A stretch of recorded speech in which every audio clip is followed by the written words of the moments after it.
back, relax, and enjoy the spirit of America. ¿Qué es eso?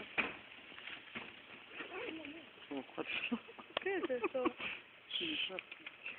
Te cuenta la historia de American.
It was a clear spring morning in April 1926. 3 men, Charles Lindbergh among them, carried a shipment of mail from St. Louis to Chicago.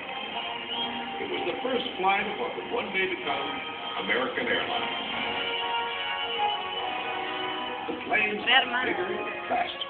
The DC-2 could carry 14 people.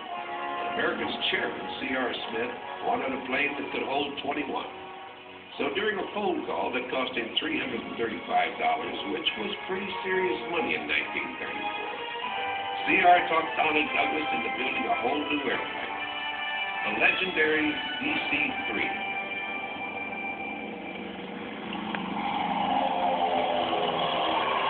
Four folks were flying to more places than ever before. 1952 brought American its first 4-engine pressurized flagship, the DC-6. Morning, folks. This is Captain Lundin speaking from the cockpit. Welcome aboard our Super DC-6 flagship. We're climbing to our cruising altitude of 18,000 feet, and our flight time from Chicago's Midway Airport to Los Angeles will be 7 hours and 38 minutes. We expect a smooth flight. We invite you now to sit back, relax, and enjoy the flight. Thank you. Flying at a breathtaking 312 miles an hour, this new breed of airplane changed the way people thought about travel. They could cross the whole country in hours instead of days. The golden age of air travel had arrived. 1959 was the beginning of the end for the big 4-engine planes.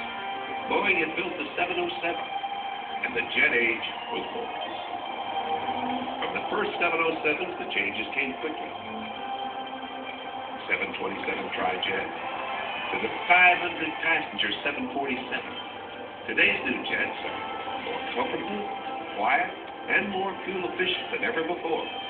Well, good morning, folks. This is Captain Buell. We're climbing to our cruising altitude of 41,000 feet, and our flight time today from Chicago's O'Hare Airport to Los Angeles will be 3 hours and 10 minutes. Glad to have you. From one corner of the world to another, we were going so far away. Now the waters and the land join together in a hand that pulls us closer, nearer than ever before, opening the door to a whole new world. La cara de Ariel, estás re emocionado, Ariel. 50 million passengers flying every year. The growth had really started in the 50s. Unfortunately, Americans saw the need back then for new people with good training. Este no es uno de los It pilotos was que está a veces en el aeropuerto. 1957 when American opened the first airline training academy. They called it the Stewardess College back then, and it turned out the best people in the business. Another American first came in the form of a little black box. The year was 1953. This is the Magnetronic Reservisor. This machine keeps track of every reservation for up to 1,000 flights. Well, that little machine was the first crude step toward what would later become the largest computer reservation system in the world. Sabre, computer power to drive America's huge reservation system, where agents answer over 126 million calls a year.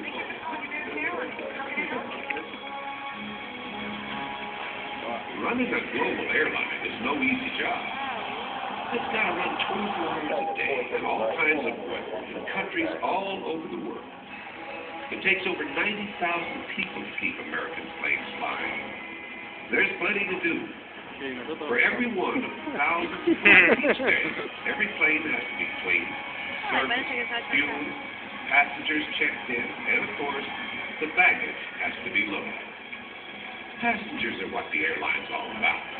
But American flies its fair share. Ahí abajo tenemos que estar. Over 4 billion tons every year. Ahí. When it comes to maintenance, American is downright excessive.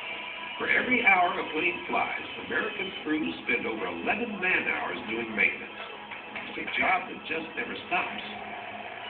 The major work is done in Tulsa, Oklahoma, and here at the Alliance Maintenance Facility in Texas.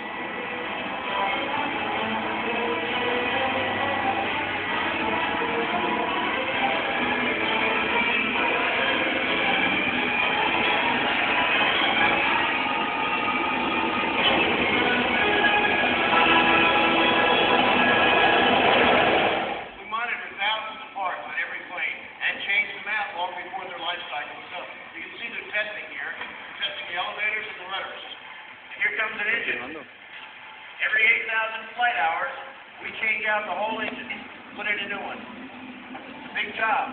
Takes about 10 hours. That's pretty fast. There's a whole lot to do.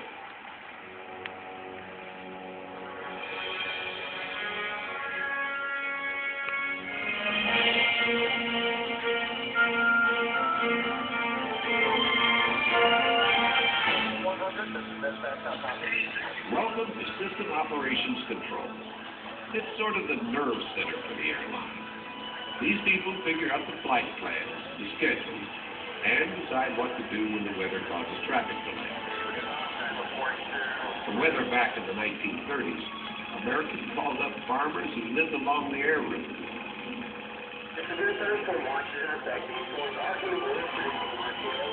Today, American's Weather Center can tell you the weather anywhere on the planet. They can even send information right into every cockpit. Because when you're flying a jetliner, things can get pretty busy in bad weather. Engine power number 1, checklist.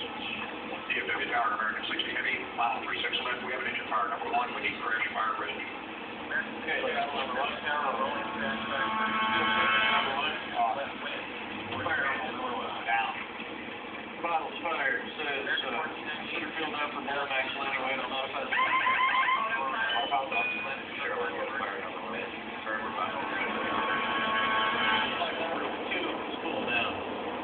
Okay, give me flight 28,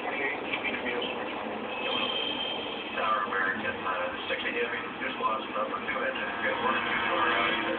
Junior ground guys, 1 pulled up. Okay, here's 200 feet, on speed, 6 8.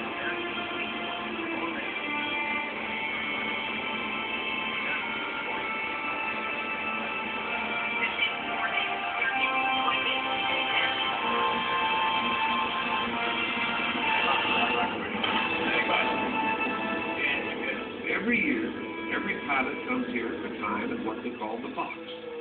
The box is the latest generation of advanced flight simulator. It doesn't fly, but it sure does test how well you do.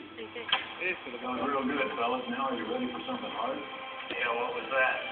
You can make it harder than that.